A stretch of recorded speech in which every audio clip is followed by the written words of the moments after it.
In a world that feeds on moral outrage, we are here to cultivate moral courage. In a time that prizes picking sides, we gather to draw a wider circle. And in a culture that teaches us to get for what we give and to ask, what's in it for me? We come to practice generosity and to remember we are all in this together. In the midst of life's bitterness, we choose to sing, to give thanks, to laugh together, and to be keepers of beauty, to offer a place of belonging for all who come in gladness and in pain, to resist the push to the next moment and the next, to slow down, to breathe more deeply, to feel a part of something greater. For this hour and in this space, let us be the change we wish to see. Come, let us worship together. And as Val lights her chalice this morning, I want to call us back to our guiding principles found on the back of your order of service. You're invited to read these along with me if you'd like. Welcome to a faith that finds diversity enriching, that has no creeds or dogma, that encourages individuals to seek their own truth and meaning in an atmosphere of encouragement and acceptance, that seeks a life filled with compassion, wonder, and service. Morning, everyone. Our first reading this morning always takes the shape of a story. Have you ever been lost? I was lost once. And I remember distinctly how that felt. I was a little girl, I think I was maybe 4 years old, and my family was shopping in this town called Marshalltown in Iowa.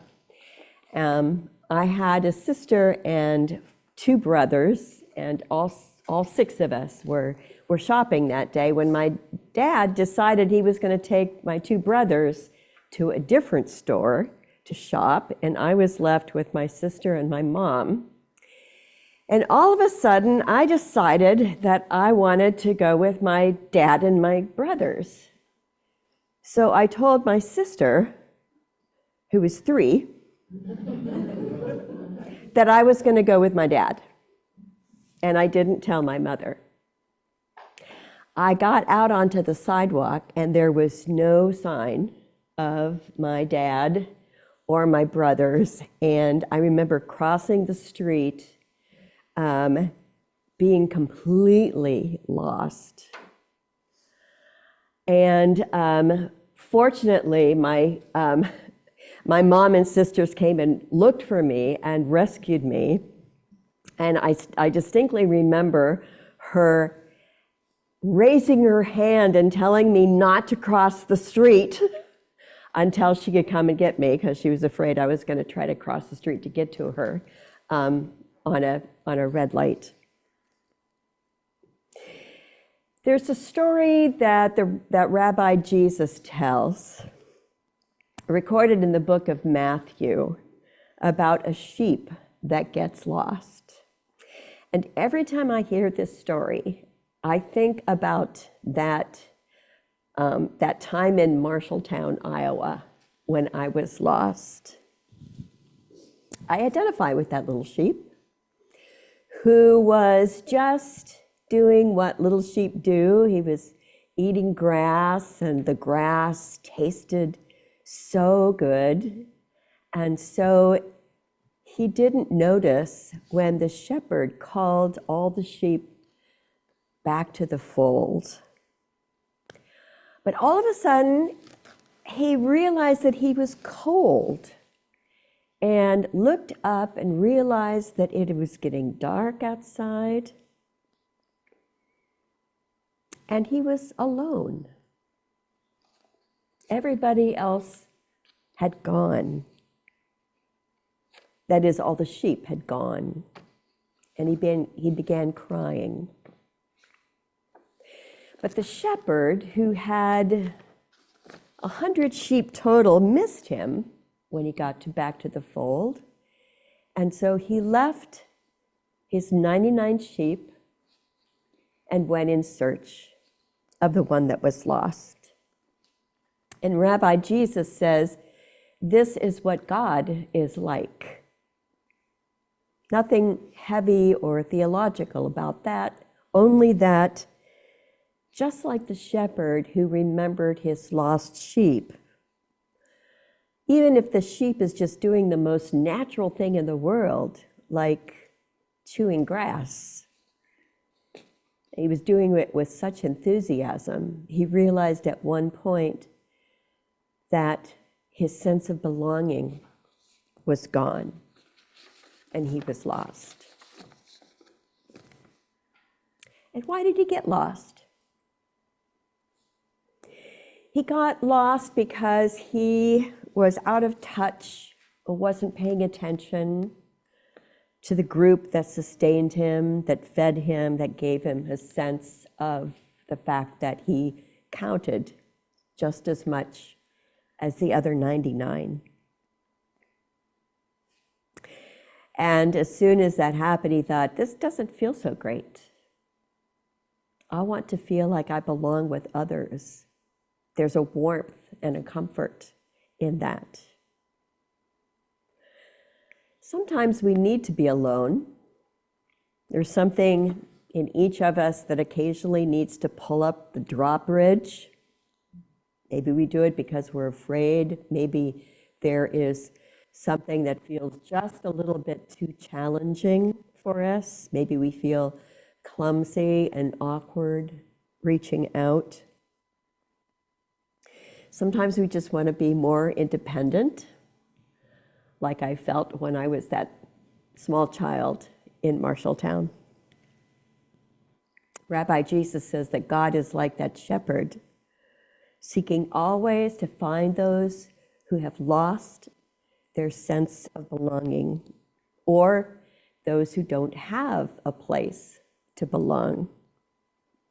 And if you don't ever think in terms of God, as Jesus talked about, what I hope you remember from our story this morning is how important it is to have a place to belong, and how much I hope that this is such a place for you, and how all the world can seem to fit back into place when you have somewhere to go like this Peace Fellowship.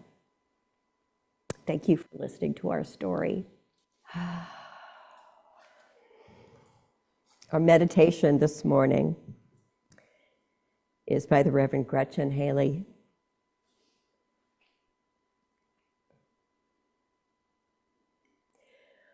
For this one moment, know only that you are loved, that you are safe and whole and loved.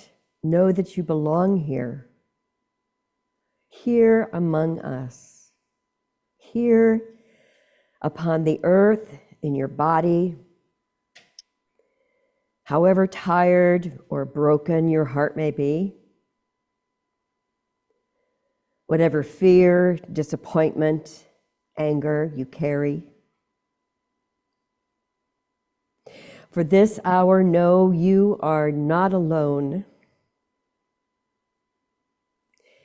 Feel the presence of others surrounding you, breathing beside you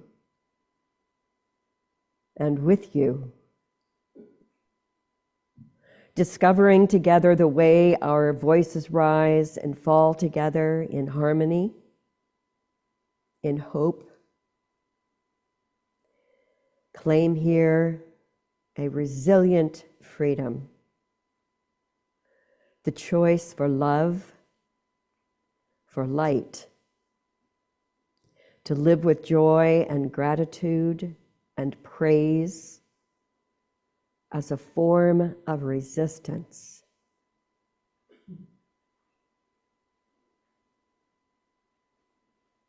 Amen.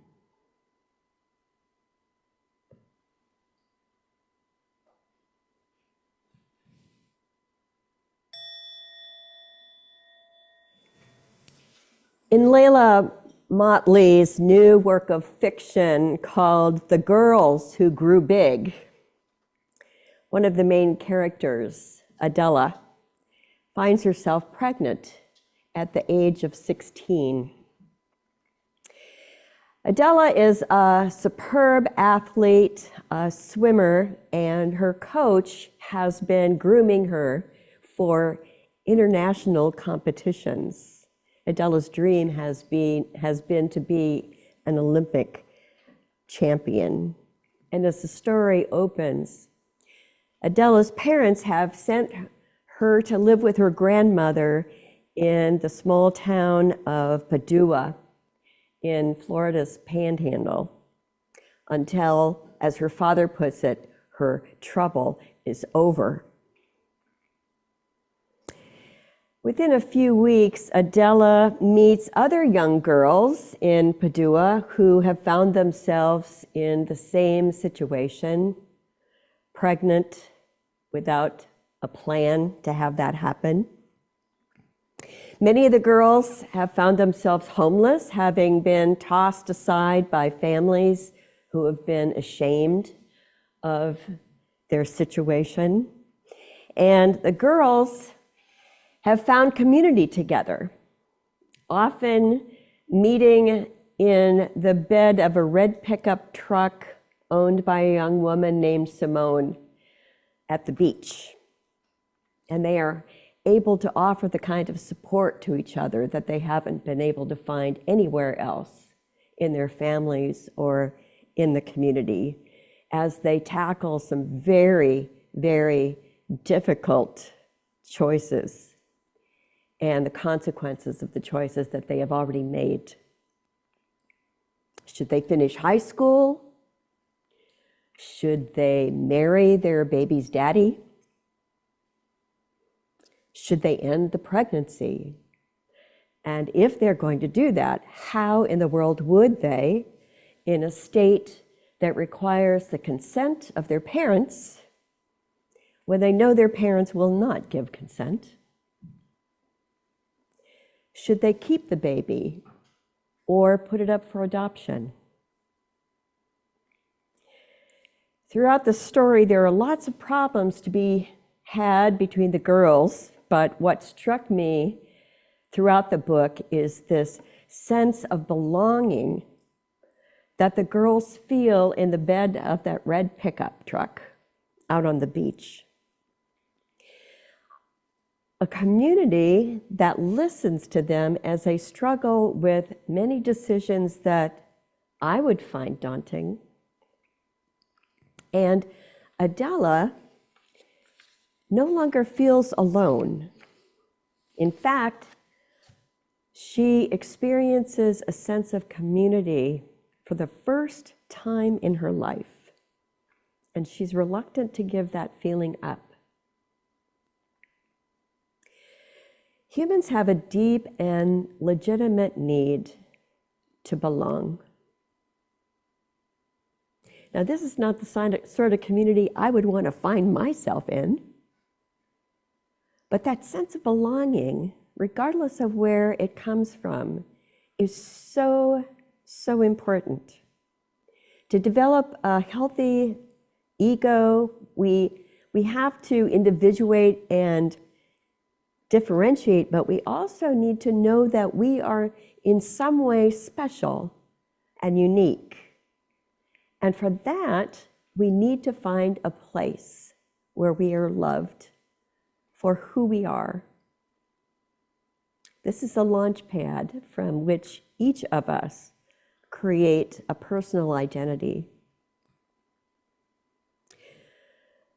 Ken Wilber, a well-known church historian, suggests that religion has two important but very different functions in this process that support our identity formation. He says, first, religion creates meaning and a sense of belonging for its separate self through networks of myths and rituals and guidelines for living. For instance, the covenant that God makes with his people, Israel, supports that feeling of specialness that is critical to a community's well-being. But then he says the second function of religion is to encourage us to go past that ego development for higher levels of consciousness, which lead us to love, compassion, and even transformation. The first fortifies the individual self, and the second gives us a more robust feeling of belonging in the universe, a recognition that everything belongs. Decades ago, a child psychologist, James Fowler, described what he called the 7 stages of faith development. Anybody heard of these? I learned about this when I took religious education classes in seminary. Fowler said that the first stage, which begins right after a child is born, requires the kind of unconditional love that caregivers can give to a child, which helps it to feel at home and comfortable and safe in the universe. It's the first stage. And then toddlers develop a kind of magical thinking that defines the second stage. And then in the third and fourth stages, a child in elementary school learns all the myths and rules and guidelines and stories, rituals that define their particular group. And then as you move through the higher stages into high school, middle school and high school, there is a questioning of all that you have learned so far. And once you get that, you are able to move into the stages that provide a consciousness that embrace all kinds of different belief systems and a sense of compassion for everything and everyone. Fowler's faith development, stages of faith development also remind me of the Hindu concept of the 7 chakras.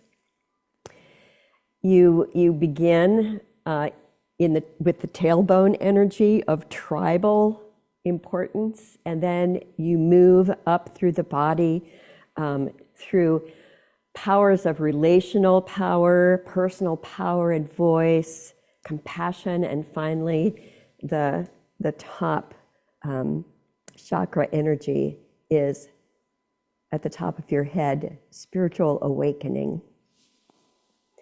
So in both of these cases, we're encouraged not to think of these energies or stages as something we move through to get to the last stage. But instead, we're encouraged to think of each of these stages or energies as an important piece that makes us fully human. So we never completely give up that first stage of feeling comfortable in the universe. Or we never give up that magical thinking that is common in the 3- and 4-year-old. People sometimes ask me, what is the difference between being religious and spiritual? How would you define that? We often hear the phrase, oh, I'm spiritual but not religious. You've heard that? What do people actually mean by that?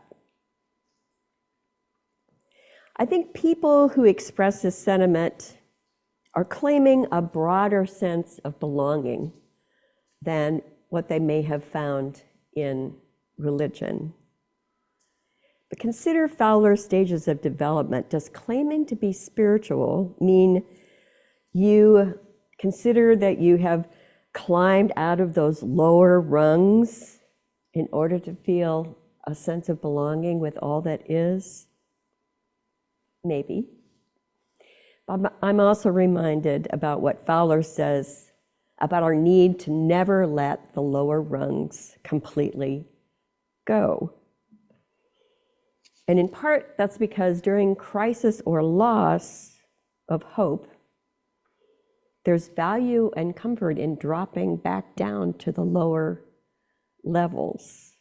There's value in questioning whether the universe is a benevolent place. There's value in listening to the gospel stories about a sheep that becomes lost. One supervisor during my chaplaincy training told me one time, when I was saying, well, but there's so much that we don't know, and we, as Unitarian Universalists, we consider ourselves above and beyond all those belief systems. And he said to me, well, I got to tell you, sometimes an undeveloped or an incorrect theology is more helpful than an open-ended question when you're in trouble. And I get what he's trying to say. Dropping back down to what we grew up with can be important. What about being religious but not spiritual? Fowler tells us that this actually defines about 80% of us.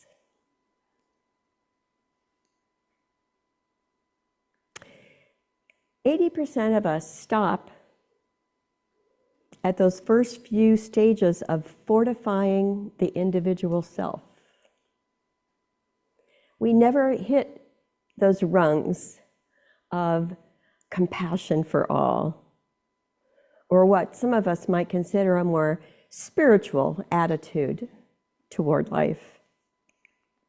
For 80% of the human population, being part of a superior group, ethnicity or class, or having the correct religious or moral belief systems becomes of paramount importance. And such folks can end up reenacting everything that they learned up until the age of 12 and simply following those guidelines, perpetuating exclusion to protect themselves. As long as folks remain in this self-enclosed and self-reverential position, others may seem like a threat to their specialness, and they will feel the need for the rest of their lives to protect their own boundaries. And I can imagine that this kind of constriction is what leads a lot of people to give up the concept of religiosity that caused them to identify as spiritual but not religious. I mean, didn't the Beatles say we should imagine no religion? Many faith traditions support or even encourage this kind of constriction because teenagers, I was one in the Missouri Synod Lutheran Church that was discouraged from asking any questions of faith. You know, just have faith in what you learned in catechism, I was told. And even when these groups from these faith traditions are encouraged to help people in outside groups, that help is really kind of based on a kind of tolerance instead of compassion and understanding of the other group. There's no feeling of shared belonging. The spiritual but not religious are perhaps those who feel that the cost of being religious is just too high. They may see themselves as ecumenical, trans-religious, humanist. They may want to stay on the margins of established religions to be spiritual rebels, maybe trying to point their tradition back to its countercultural, service-oriented heart, maybe finding their ways to Unitarian Universalism. So I was surprised lately to read that one of my favorite Unitarian Universalist ministers, the Reverend Kate Braystrup, who serves as a chaplain to the game wardens in Maine's North Woods, refers to herself as religious but not spiritual. She says for her that means there is no transcendent God. It has everything to do with people and action. So here's how she explained herself to Kristen Tippett during an interview. She says, if nothing else, God is that force that drives us to really see each other and respond to each other. And for me, that is actually enough. That cultivating it, that thinking about it, worshiping it, working toward it, taking care of it, nurturing it in myself and nurturing it in others, that really is a life's work right there. And it doesn't have to be any bigger than that. God doesn't have to be out there in the next solar system bashing asteroids together.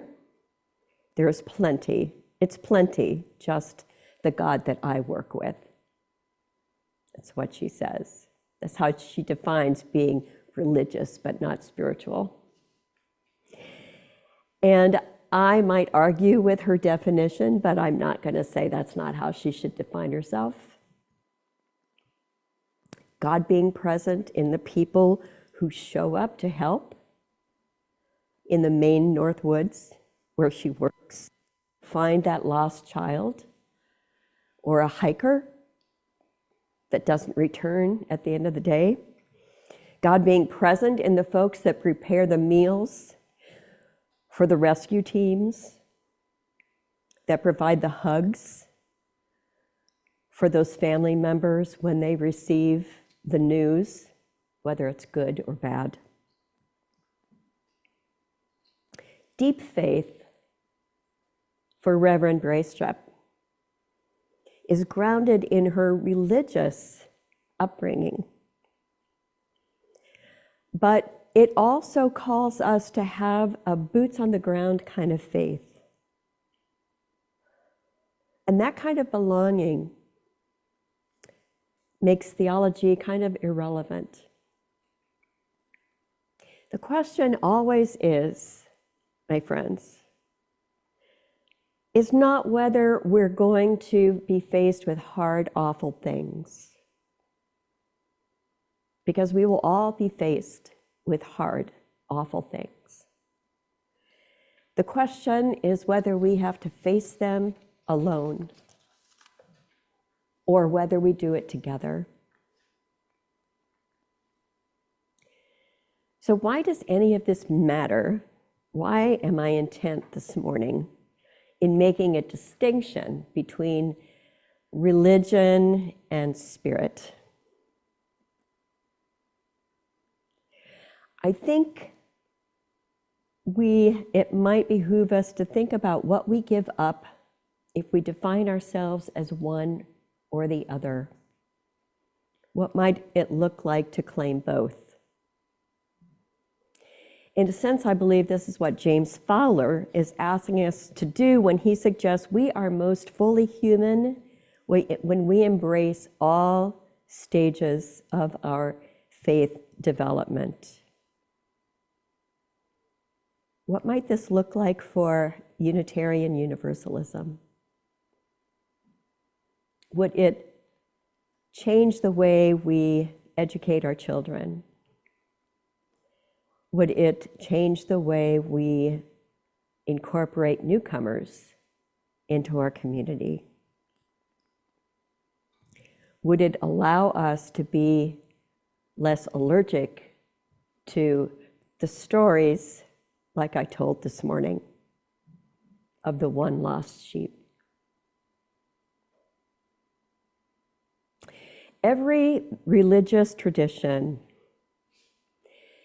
is a vast container of conversation across generations about what it means to love each other and to live in hope.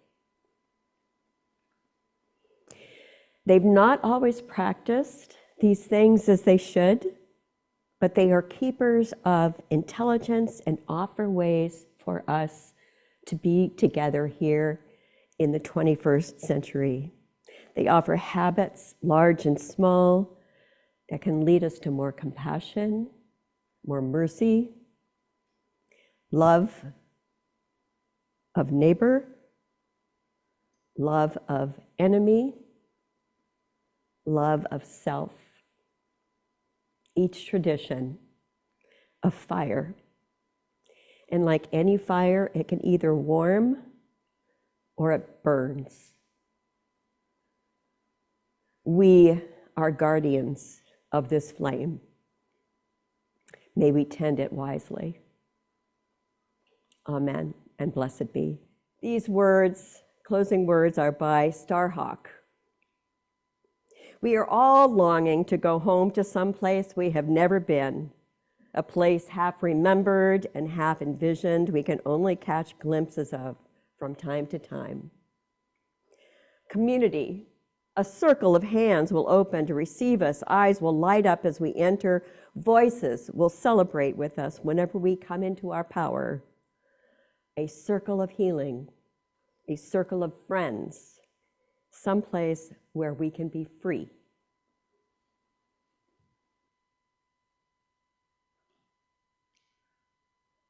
A candle in a lantern burns against a dark set of window panes. Never has it been more true than now. We extinguish this flame, but the sparks within us remain alight. From each of us in our supposed solitude, the signals buzz and hum, sparkling through space to one another, connecting us invisibly but palpably. We are one, and from every window, our light shines. Please join me in reciting our UUPF blessing. Bless us with hope, bless us with care, bless us with love, bless always share. Blessed be, Amen, Shalom, Salam, Namaste, Ashe.